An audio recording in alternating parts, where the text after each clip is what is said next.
विंध्यवासिनी देवी के मंदिर का अधिग्रहण हो गया, काशी विश्वनाथ के मंदिर का अधिग्रहण हो गया। हमारे शासनकाल में क्या है, पहले पंडित पुजारी खाते थे, वहां का महंत पूजा बनता था, महंत होता था, पूजा करता था और कुछ खाता था। आज सरकारी कर्मचारी वहां महंत बन करके बैठता है काशी विश्वनाथ के यहां। एक एसडीएम रैंक का अधिकारी वहां बैठता है रंग चुम करके और पूजा करवाता नालायक। ट्रस्ट का अध्यक्ष कमिश्नर होता। पहले महाराज काशीराज को बनाया था, विभूत नारायण सिंह को, वो शांत हो गए तो बीच में हमारा नाम चला तो अधिकारियों ने कहा है बाबा लोग क्या करेंगे। नारायण कमिश्नर ने खुद अध्यक्ष बन गया और सरकार ने उसको मान्यता दे दी। कमिश्नर अपना बैठ करके सारा पैसा खाता खिलाता है जो खाता है। व्यवस्था में कोई अंतर हुआ, चोरी का नाटक करके अधिग्रहण कर लिया। बिहारी जी का मंदिर वृंदावन में अधिग्रहित कर लिया। तो एक एक करके हमारे धर्म स्थानों को अधिग्रहित करते हैं। हमारा बद्रीनाथ का मंदिर आप देख ही रहे क्या है, कैसी व्यवस्था है भी आप लोग देख रहे हैं। शंकराचार्य कोई नहीं रहा तो राजा ने रावल को, पुजारी को रावल की पदवी देकर के बना दिया। अंग्रेजों ने रावल शाही खत्म कर दी, कमेटी बनाई, अर्ध सरकारी कमेटी बनी, राजा संरक्षक होता था टेरी नरेश। और उसके बाद में स्वतंत्रता के बाद जब से गणतंत्र देश हुआ तब से राजा का भी अधिकार समाप्त कर दिया। पूर्ण सरकारी कमेटी है, जो चाहे सो होता है और सरकार जो चाहती करती है। हर तीसरे साल कमेटी बदल जाती है। नारायण अब क्या क्या होता है आप लोग भी जानते हो, मैं भी जानता हूं। नारायण न्यास होता है, अगर वो धार्मिक न्यास होता तो न्यासी लोग कम से कम तक कुछ धार्मिकता वहां बनाए रखते। पर नारायण कहां कुछ जाता है, किया कुछ जाता है, जैसी ठाकुर जी की इच्छा चल रहा है। राष्ट्रीय स्तर पर कमेटी थी, फिर उत्तर प्रदेश स्तर पर कमेटी बनी, फिर उत्तराखंड स्तर पर कमेटी अब बन रही है। ठीक है, वो राजनीतिक व्यवस्था है, शासकीय व्यवस्था है, उसमें हम हस्तक्षेप नहीं कर सकते। फिर भी वहां की धार्मिकता, वहां की पारंपरिकता सुरक्षित रहनी चाहिए, इतना मैं अवश्य चाहता हूं। जब महाराज जी सन 44 में गए तो कमेटी आई कि महाराज जी आपने मठ का तो उद्धार किया, मंदिर का क्या हो। तो महाराज जी ने कहा मैं पैसा गिनने के लिए मुनिम बन करके नहीं बैठ सकता, कमेटी जैसे काम कर रही वैसे काम करे, कोई भी धार्मिक अव्यवस्था होगी तो हम हस्तक्षेप करेंगे। तो आज भी वही स्थिति है, चल रहा है। कोई बात होती है तो हम अपना विचार तो देते हैं, मंदिर की परंपरा के प्रतिकूल कार्य न हो ये हम भी चाहते हैं। हम वहां से अर्थ की कामना नहीं करते। अस्तु, तो मैं बता रहा था कि कंस जो है अनेक प्रकार के उपद्रव शुरू किया और उसी में फिर देवकी का विवाह भी उसने वसुदेव से किया और देवकी के 6 पुत्रों को मार डाला।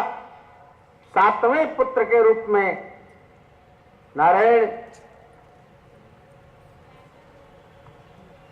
भगवान शेष पधारते हैं, जिनको आकर्षण करके भगवान की आज्ञा से महामाया ने रोहिणी के गर्भ में प्रतिष्ठित कर दिया। इसी से इनका नाम शंकर्षण भी हुआ। अब 8वें गर्भ के रूप में भगवान स्वतः पधारे हैं।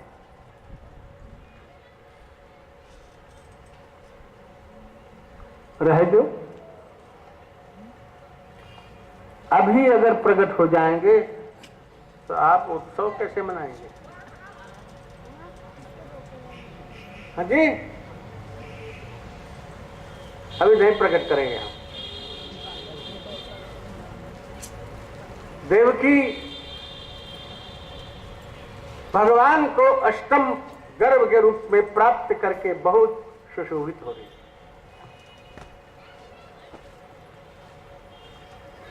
नारायण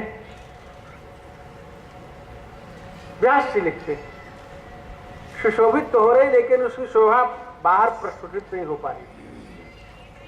सादेव की सर्व जगल निवास भूता नितराम नरे जय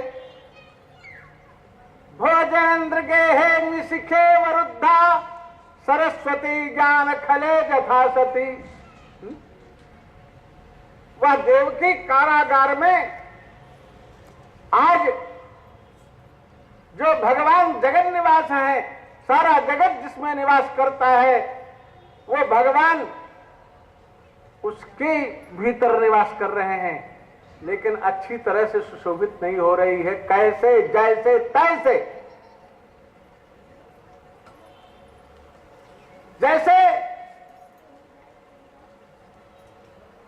विद्या सरस्वती, जैसे अग्निशिखा यानी आग का अंगारा राख से ढका हो तो उसका प्रकाश नहीं दिखाई पड़ता। जैसे विद्वान है लेकिन वो किसी को पढ़ाता नहीं, बताता नहीं,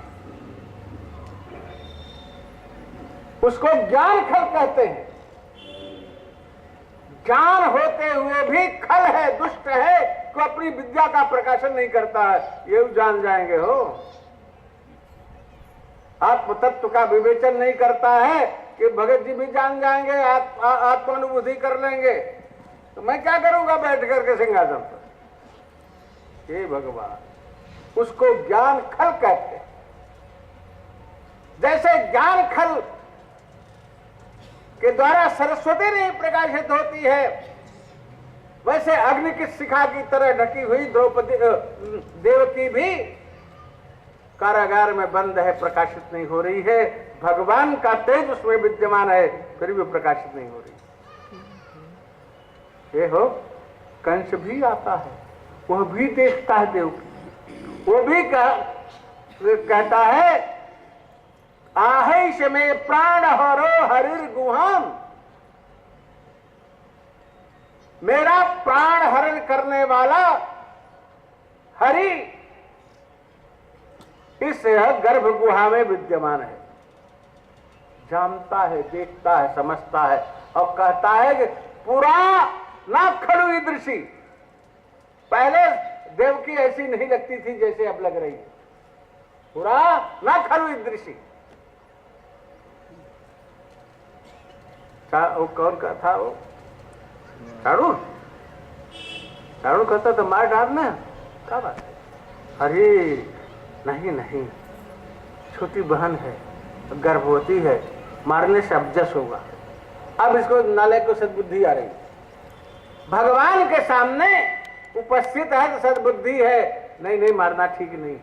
मारता कैसे मारेगा? वो मार सकता है क्या? करके चला गया। देवता लोग स्तुति करते हैं, देवता लोग स्तुति करते हैं। क्या करते हैं? उसको गर्भस्तुति के नाम से जानते हैं। कल थोड़ी सी चर्चा करके जन्म का प्रसंग कल बताएंगे, और आप लोग उसके बाद नंदोत्सव करिएगा। आगे की कथा कल के प्रसंग में कहने का प्रयास करेंगे। श्री कृष्ण गोविंद हरे मुरारे, हे नाथ नारायण वासुदेवा। श्री कृष्ण गोविंद हरे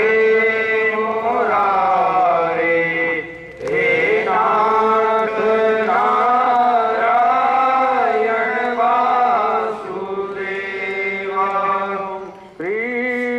कृष्ण गोविंद हरे मुरारे हे नाथ नारायण वासुदेवा। श्री कृष्ण गोविंद हरे मुरारे हे नाथ नारायण वासुदेवा। श्री कृष्ण गोविंद हरे मुरारे हे नाथ नारायण वासुदेवा।